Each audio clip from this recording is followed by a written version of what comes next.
Hello student, I am के त्यागी। और अब हम पिछली शायद बहुचयनात्मक प्रश्नों की 3 वीडियो बना चुके हैं। ये लास्ट वीडियो है, इसमें हमारे 2 क्वेश्चन बचे हुए हैं, उनको सोल्व करना है। ठीक है, तो पता ही है तुम्हें, क्लास 12 सब्जेक्ट फिजिक्स है और पहला चैप्टर इलेक्ट्रिक फील्ड की हम बात कर रहे थे। ठीक है, तो हमारे ये 2 क्वेश्चन बचे हुए थे। तो देखिए, क्वेश्चन नंबर 14 क्या है। कुछ दूरी पर स्थित +5 माइक्रोकुलाम तथा -5 माइक्रोकुलाम आवेश के मध्य 5 न्यूटन का आकर्षण बल कार्यशील है। इन आवेशों को परस्पर स्पर्श कराकर पुनः उतनी ही दूरी पर रखने पर उनके मध्य कार्यशील बल कितना हो जाएगा। ये कुछ इस टाइप से है और तुम्हारे में ऑप्शन दिए हुए हैं। तो देखिए, सोचने वाली बात है, जब एक वस्तु जिस पर 5 माइक्रोकुलाम आवेश है, दूसरी वस्तु जिस पर -5 माइक्रोकुलाम आवेश है, तो जब इन दोनों वस्तुओं को हम संपर्क कराएंगे, टच कराएंगे, तो इन दोनों का जो नेट आवेश होगा वो कितना हो जाएगा, 0। यानी कि इसका आवेश इसके आवेश को निरस्त कर देगा। तो अब इन दोनों के मध्य जब दोनों वस्तुएं आवेशित ही नहीं रहेंगी, आवेश ही नहीं रहेगा, दोनों दोनों वस्तुओं के मध्य लगने वाला कूलाम बल कितना हो जाएगा, 0। ये हमारा हुआ आंसर। अब जो एक थोड़ा ये बड़ा क्वेश्चन है, इसको हम देखते हैं। तो क्वेश्चन नंबर 15 क्या है। दो परिमाण में समान विजातीय आवेश, विजातीय मतलब एक पर पॉजिटिव चार्ज है और दूसरे पर नेगेटिव। ठीक है, तो दो परिमाण में समान, तो हमने एज्यूम कर लिया है, एक तो Q1 है जिस पर आवेश Q है, और दूसरा है Q2 जिस पर -Q है।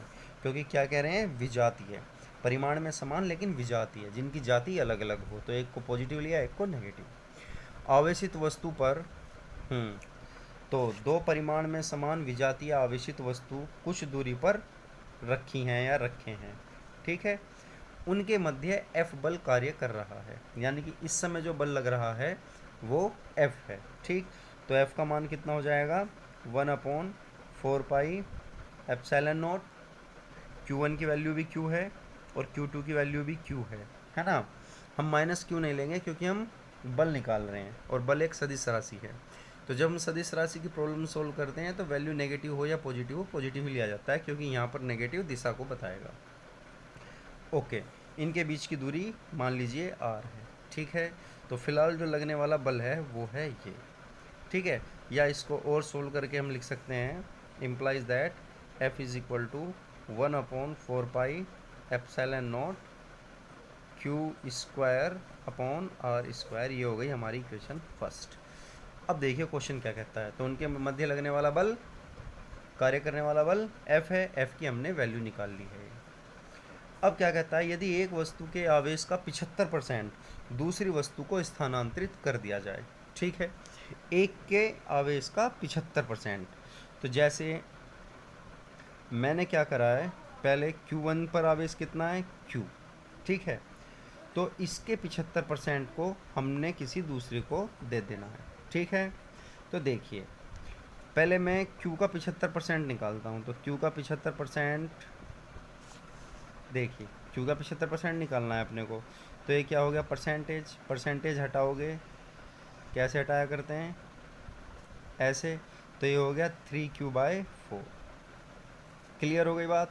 तो कहने का मीनिंग, Q का 75% कितना हुआ, 3Q/4।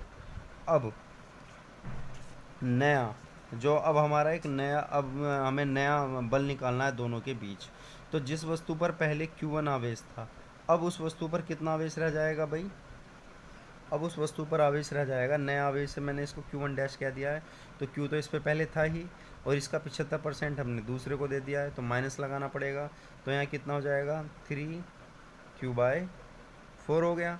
इसको सोल्व कर लिया तो कितना आया, ये 4 इधर जाएगा, तो ये हो गया Q/4।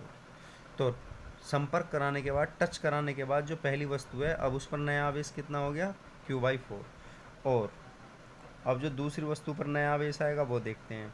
उस वस्तु पर पहले से ही खुद कितना आवेश है, -Q। ये देखिए, Q2 है प्रारंभिक अवस्था, Q2 डैश है नई अवस्था।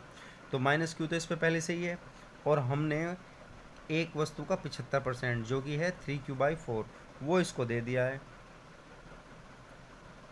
देखिए यहाँ मैंने घटाया है क्योंकि पहली वस्तु से आवेश हमने निकाला है, यहाँ मैंने जोड़ा है, क्योंकि दूसरी वस्तु को आवेश हमें देना है। तो ये कितना हो गया, ये हो गया -4q प्लस 3q/4। ओके, तो ये कितना हो गया -q/4। ये 4q है, ये 3q है ना। तो 4q में से -4q में से 3q जाते हैं तो क्या हो जाएगा -q/4। तो टच कराने के बाद इस वस्तु पर ये आवेश आ गया है, इस वस्तु पर ये आवेश आ गया है। ठीक है, अब हमें देखना है, जैसा हमारा क्वेश्चन कह रहा है, तब उनके मध्य बल पूर्व के मान का कितना गुना होगा। तो अब देखते हैं नया बल कितना होगा।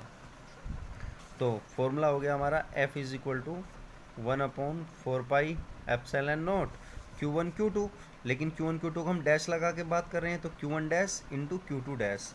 Q1 डैश की वैल्यू कितनी है, Q/4, Q/4, और Q2 डैश की वैल्यू भी कितनी है, Q/4। बीच की दूरी अभी भी हमने पहले R एज्यूम की थी, अभी भी उतनी ही है। ये हो गया F डैश नया बल। तो F डैश = कितना आया भाई, 1/4πε0 Q²/R² और 4 चौक 16। ठीक है, और अगर तुम्हें ध्यान हो, ये क्या है, समीकरण 1 से अगर हम देखते हैं तो समीकरण 1 से ज़रा ध्यान दो, ये तो F है, ये पूरी वैल्यू तो F हो गई। तो F डैश = F/16। तो नया जो बल होगा अब पहले बल की तुलना में F/16 गुना रह जाएगा। तो मुझे उम्मीद है ये क्वेश्चन भी तुम्हें समझ में आ गया होगा। ये थोड़ा सा बड़ा क्वेश्चन था। ठीक है, अब मैं कुछ एग्जाम्पल बताता हूँ तुम्हें, नोट करने हैं और इनको घर पे करने की कोशिश करना। ये अच्छे क्वेश्चन हैं, और अगर तुम्हें कोई सा नहीं आता है तो पूछ लेना। देखिए मैंने कुछ एग्जाम्पल लिखे हुए हैं, अच्छे हैं, इनको करके देखना। 1.1, 1.2, 1.6, 1.9, 1.10, 1.16 और 1.20। ये अच्छे एग्जाम्पल हैं, इनको करके देखना है। और कोई सा नहीं आता है तो मुझे कमेंट बॉक्स में नीचे जाकर बता दिया करो, नेक्स्ट वीडियो में इनकी तुम्हारी प्रॉब्लम सोल्व कर दूंगा। ठीक है, तो कम से कम ये क्वेश्चन करने तो ज़रूरी ही हैं, इनको करके देखना। Okay student, okay, take care and bye.